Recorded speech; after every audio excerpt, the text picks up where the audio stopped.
Hello friends, welcome to Learners Forum. So last video la நம்ம ஒரு ஆசிலேட்டரை எப்படி வந்து LC ஆசிலேட்டர் டைப்ல கிளாசிஃபை பண்றோம் அப்படிங்கறத பார்த்திருந்தோம். ஹார்ட்லே ஆசிலேட்டர் அண்ட் கால்பிட்ஸ் ஆசிலேட்டர் அப்படினு ரியாக்டன்ஸ் எலிமெண்ட்ஸை பேஸ் பண்ணி நமக்கு கிளாசிஃபிகேஷன் இருந்துச்சு. ஸோ இன்னைக்கு நம்ம அதில் ஃபர்ஸ்ட் டைப்பாக ஹார்ட்லே ஆசிலேட்டர் பார்த்தீங்கன்னா கம்ப்ளீட் டீட்டெயில்ஸ் வந்து பார்க்கலாம். ஸோ இந்த ஹார்ட்லே ஆசிலேட்டரை பார்த்தீங்கன்னா ஸ்பிளிட் இண்டக்டன்ஸ் ஆசிலேட்டர் அப்படின்னு இன்னொரு நேம்லையுமே வந்து ரெப்ரசென்ட் பண்ணுவாங்க.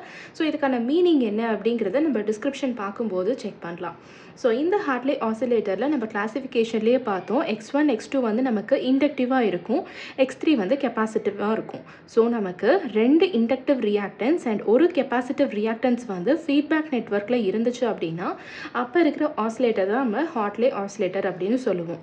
ஸோ இதில் நம்ம யூஸ் பண்ணக்கூடிய ரெண்டு இண்டக்டிவ் ரியாக்டன்ஸஸ் வந்து பார்த்தீங்க அப்படின்னா ஜென்ரலாக நம்ம இந்த மாதிரி தான் வந்து கனெக்ட் பண்ணியிருப்போம் டேங்க் சர்க்கியூட்டில். ஸோ இந்த ஜென்ரல் டயக்ராமில் இருக்கிற இந்த ரெண்டு இண்டக்டர் வந்து எப்படி இந்த மாதிரி இருக்கும் அப்படின்னா சிங்கிளாக இருக்கிற இந்த ஒரு இண்டக்டரை வந்து சென்டர் டேப் பண்ணி இந்த மாதிரி ரெண்டாக வந்து நம்ம ஸ்ப்ளிட் பண்ணுவோம். ஸோ அதனால தான் இதை வந்து நம்ம ஸ்ப்ளிட் இண்டக்டன்ஸ் ஆசிலேட்டர் அப்படின்னு கூட சொல்லுவோம்.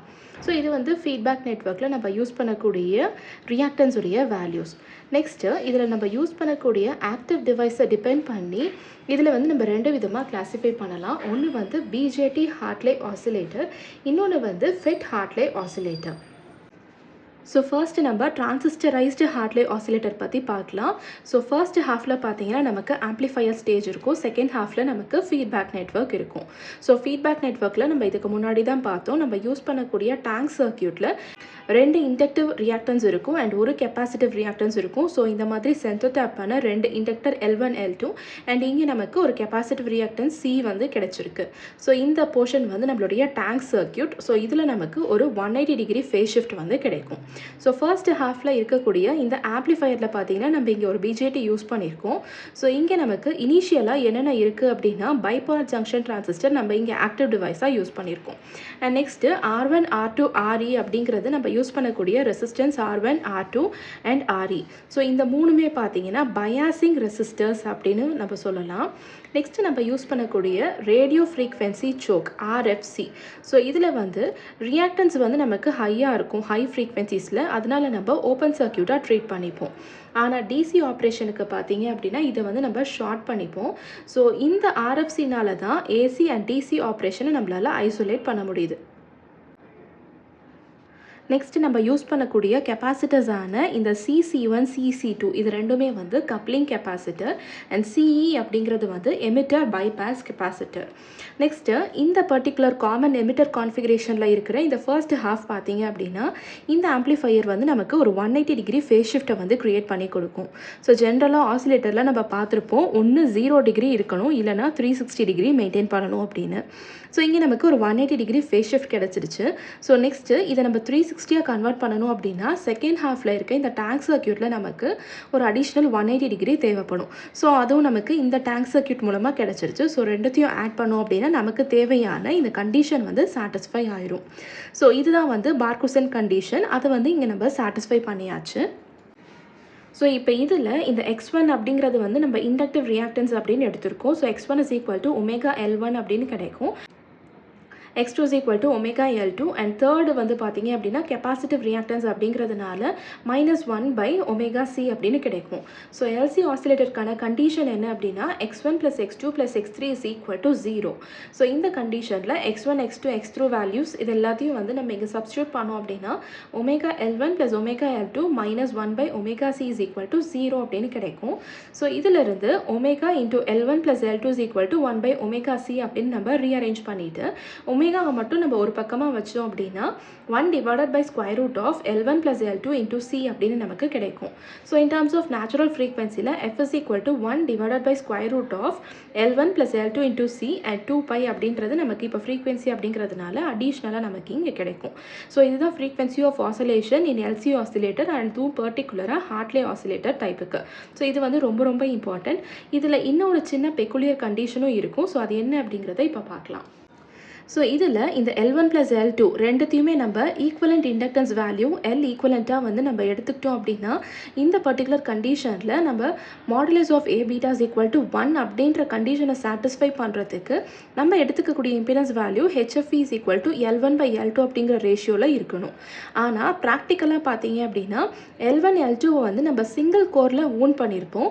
அதனால் என்ன ஆகும் அப்படின்னா ரெண்டு இண்டக்டன்ஸ் நமக்கு இப்படி இருக்கும்போது ஒரு மியூச்சுவல் இண்டக்டன்ஸ் வந்து க்ரியேட் ஆகும். ஸோ இங்கே நமக்கு ஃபர்ஸ்ட் இண்டக்டர் இருக்குது அண்ட் இங்கே நமக்கு செகண்ட் இண்டக்டர் இந்த மாதிரி இருக்கும்போது பிகாஸ் ஆஃப் 1 2ல் ஒரு இண்டக்டன்ஸ் க்ரியேட் ஆகும் அண்ட் பிகாஸ் ஆஃப் 2 1ல் ஒரு இண்டக்டன்ஸ் க்ரியேட் ஆகும். ஸோ மியூச்சுவலாக ஒன்று மாற்றி ஒன்று ஒரு இண்டக்டன்ஸை க்ரியேட் பண்ணுறதுனால அந்த இண்டக்டன்ஸையும் நம்ம கன்சிடர் பண்ணிக்கணும். ஸோ பிகாஸ் ஆஃப் 1 2ல் ஒரு இண்டக்டன்ஸ் இருக்கும் அண்ட் பிகாஸ் ஆஃப் 2 1ல் ஒரு இண்டக்டன்ஸ் இருக்கும்.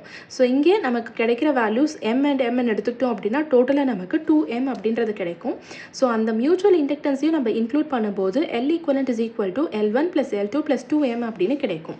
ஸோ டோட்டலாக நம்மளுடைய ஃப்ரீக்வன்சி ஆஃப் ஹார்ட்லி ஆசிலேட்டர் என்ன கிடைக்கும் அப்படின்னா 1/2π × √of L equivalent × C அப்படின்னு கிடைக்கும். அண்ட் அதே மாதிரி HFE அப்படிங்கிற இம்பிடன்ஸ் வேல்யூ பார்த்தீங்கன்னா L1 + M divided by L2 + M அப்படின்னு மியூச்சுவல் இண்டக்டன்ஸை இன்க்ளூட் பண்ணதுக்கப்புறமா நமக்கு இந்த வேல்யூ கிடைக்கும். இதில் இந்த C வேல்யூவை நம்ம வேரியபிளாக எடுத்துக்கிட்டோம் அப்படின்னா ஃப்ரீக்வன்சியை வந்து நம்மளுடைய டிசையர்டு வேல்யூக்கு ஏற்ற மாதிரி நம்மளால் வந்து வேரி பண்ண முடியும். ஸோ இதுதான் வந்து ரொம்ப ரொம்ப இம்பார்ட்டண்ட்டான equations for frequency of oscillation and impedance for Hartley oscillator. Next frequency of ஆசிலேஷன்ஸை வந்து நம்ம பார்க்கலாம். ஸோ ஃப்ரீக்வன்சி ஆஃப் ஆசிலேஷன்ஸை நம்ம எப்போவுமே டிரைவ் பண்ணுறதுக்கு என்ன பண்ணியிருப்போம் அப்படின்னா பேசிக் சர்க்யூட்டை கன்சிடர் பண்ணிவிட்டு அதுக்கு ஈக்குவலண்ட்டான சர்க்யூட்டை ட்ரா பண்ணிவிட்டு அதில் நம்மளுடைய கேவிஎல் எல்லாமே அப்ளை பண்ணி மியூச்சுவலாக ஈக்குவேஷன்ஸை சால்வ் பண்ணிவிட்டு அதுக்கப்புறமா ஆசிலேட்டருடைய கண்டிஷனை பொறுத்து நம்ம வந்து கேல்குலேட் பண்ணுவோம் நம்மளோட ஃப்ரீக்வன்சி ஆஃப் சஸ்டைன்ட் ஆசிலேஷன்ஸ் எல்லாமே. ஸோ அதுக்கு அவுட்புட் கரண்ட் வந்து நமக்கு இங்கே கலெக்டர் கரண்ட்டாக இருக்கும். அதனுடைய வேல்யூ HFE × IB அப்படின்னு கிடைக்கும். HIE அப்படிங்கிறது வந்து இன்புட் இம்பிடன்ஸ், IB அப்படிங்கிறது output current and HFE IB அப்படிங்கிறது வந்து இன்புட் கரண்ட்டாக நமக்கு வந்து இருக்கும். ஸோ இதில் நம்ம கரண்ட் சோர்ஸை வோல்டேஜ் சோர்ஸை நம்ம சர்க்யூட்டில் வந்து கன்வெர்ட் பண்ணிவிட்டு அதுக்கப்புறமா அவுட்புட் வோல்டேஜை நம்ம கேல்குலேட் பண்ணோம் அப்படின்னா HFE IB JXL2 அப்படின்னு நமக்கு கிடைக்கும். ஸோ இதில் ரியாக்டன்ஸ் வேல்யூஸ் எல்லாம் சப்ஸ்டியூட் பண்ணதுக்கப்புறமா HFE IB JωL2 அப்படின்னு நமக்கு கிடைக்கும். அண்ட் இந்த பாயிண்டில் சர்க்யூட்டில் பார்த்தீங்கன்னா கரண்ட் டிவிஷன் ரூலில் அப்ளை பண்ணிவிட்டு அதுக்கப்புறமா இமேஜினரி பார்ட் ரியல் பார்ட்டை நம்ம செக்ரிகேட் பண்ணிவிட்டு அதுக்கப்புறம் ரேஷனலைஸ் பண்ணதுக்கப்புறமா ஃபைனலைஸ்டாக நம்ம சிம்பிளிஃபை பண்ணும்போது equation for omega is equal to 1/√of C × L1 + L2 அப்படின்னு கிடைக்கும். ஸோ இமேஜினரி பார்ட்டை நம்ம 0க்கு ஈக்குவேட் பண்ணும்போது நமக்கு இந்த ரிசல்டன்ட் வந்து கிடைக்கும். Or in terms of natural ஃப்ரீக்வன்சியில் F is equal to 1/2π × √of C + L equivalent அப்படின்னு நமக்கு இந்த மாதிரி ஈக்குவேஷன் வந்து கிடைக்கும்.